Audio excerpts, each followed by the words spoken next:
So I accidentally made hundreds of thousands of people mad at me, but I'm actually estimating it's around 544,634 people. I'll get to how I calculated that number later, but in this video, I'm going to talk about exactly what happens, how I made so many people mad, and how I reacted to having thousands of people mad at me. So this whole story all starts on October 10th of 2025. At this time, I don't want to get too personal, but I was at a pretty rough time in my life. And honestly, because of it, it didn't make me want to do anything. Like, I felt like Megamind's going to prison on his own and like not wanting to do anything. I was in my room and I grabbed my phone and I was scrolling on TikTok, Instagram, even Twitter. And on Twitter, I saw a very interesting clip that kind of starts this whole story, right? So on Twitter, I saw a clip of a kid getting his brain rot stolen and steal a brain rot. And you know, these clips are supposed to be funny and I find them funny sometimes, but the kid in the video said something that just hit me so hard and it really made me sad. Now, I'll get to what the kid said later in the video because it'll make more sense then. But yeah, what the kid said was absolutely devastating to me. And I think the fact that I was already sad, I think that added on to the emotions that I felt. All of the sudden, I wanted to do stuff again. Specifically, I wanted to make a short video on TikTok and Instagram about this. Yeah, you're seeing this on YouTube, but if you don't know, I also do Instagram and TikTok. So yeah, after seeing that video, I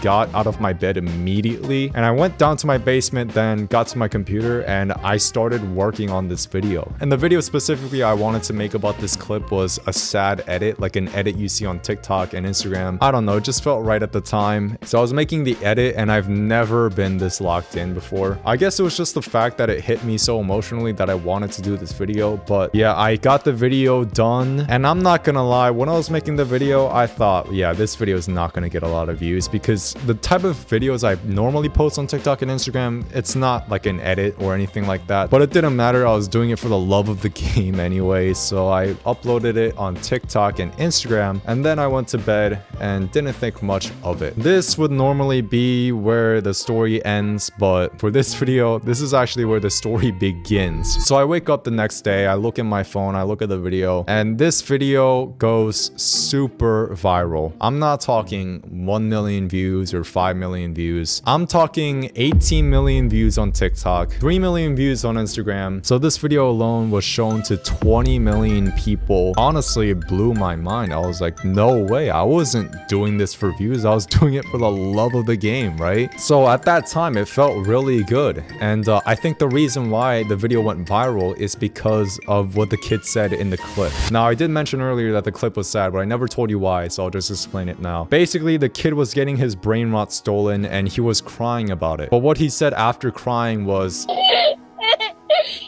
the worst friend I ever had.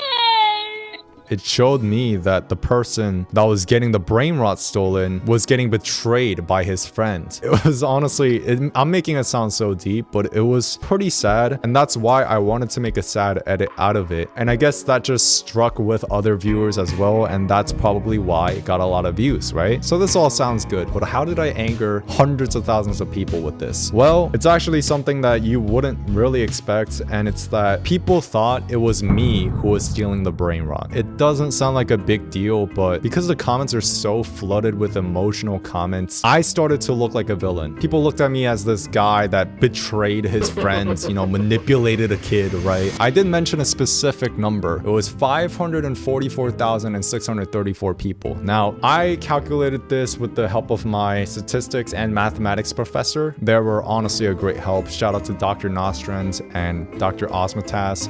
No, I'm just kidding. It was pure bro science. Let me tell you how I did it. So I looked at comments that were kind of negative towards me and comments from angry people who were angry because of the video. And looking at those comments, I combined the likes and combining all of them resulted in 544,634 people.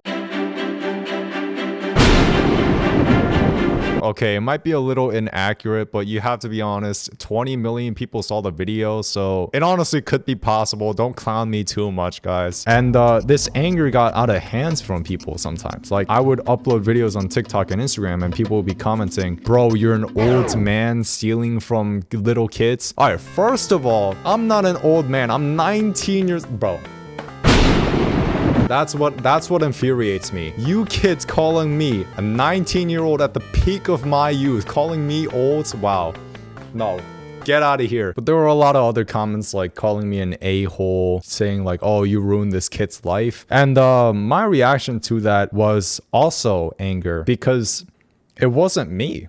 It wasn't me in the clip. These people are getting angry at me for something that I didn't even do. So, I mean, it's not really a big deal. Trust me, you don't have to feel bad. But being honest with you guys, I was pretty mad because it didn't just stop from comments in my videos. It went to my DMs. You know, people were cursing me out in my DMs, you know, saying, screw you, but in a worse way, calling me a-hole, whatever. And oh my gosh, the worst message I got was someone trying to lecture me or like teach me what it means to be a good, like, I'm not kidding you. One of the messages were like, were the likes worth, you know, screwing that kid's life over? Or like, guys, it wasn't even me, okay? It was honestly getting on my nerves. And so I didn't know what to do. I was like, should I make a video like addressing this? And I didn't actually do that because I thought that would just make the situation a lot deeper than it actually is. But all of this just made me remember something that I read a while ago. It was from the Bible. It was talking about Jesus was getting killed over something that he wasn't even guilty of. So he was getting killed as an innocent man. When he was up on the cross about to be killed, I think he said something along the lines of, forgive them, God, for they do not know what they're doing. That just made me realize, bro, there's levels to patience, okay? I was at level 1 of patience because if I can't even handle, you know, kids calling me evil from a silly little steal a brain rot character, then what can I really handle? This experience kind of opens my eyes as to what it means to be a patient person. I think the saying of what doesn't kill you makes you stronger is kind of true, because I feel like this experience is going to make me more patient as a person. And it's helping me realize that these people that are being angry at me, they don't know what they're doing. You know what I mean? Like, they don't know that I wasn't even the one that stole the brain rot. It's helped me kind of understand and be more patient with them. But honestly, bro, even if I was the person, do I really deserve, you know, like getting cursed at and, you know, getting called an a-hole and all that? I think steal a brain rot, it's literally about stealing, so I think itself is just mischievous. I don't know, it's hard. It's hard. There is a very important lesson that you and I can learn from this experience, okay? And I think it's very important. So a lesson that I took away from this is that people will hate you no matter what. And I think that's so true. Like, no matter what you do, okay, you can be the most perfect person. People will get jealous of you. People will, you know, slander you. People will do anything. No matter what you try to do, people will hate you. It kind of hit me because I was trying to impress everyone. And it's kind of stupid because even I don't like everyone. And what you do with that lesson, I think it's more of when people hate you, it's not about how you can prevent it from happening. I think it's more about what you do after it. After, you know, getting these DMs and, you know, getting these people commenting hate, it wouldn't have been rational for me to come after them, respond to their DM saying, oh, dude, you're an idiot, you know, just say like mean things back. That wouldn't have been rational, but take that lesson with you. I guarantee you that will help you. Emotional control is one of the most important things you can learn. And if you like the video, subscribe.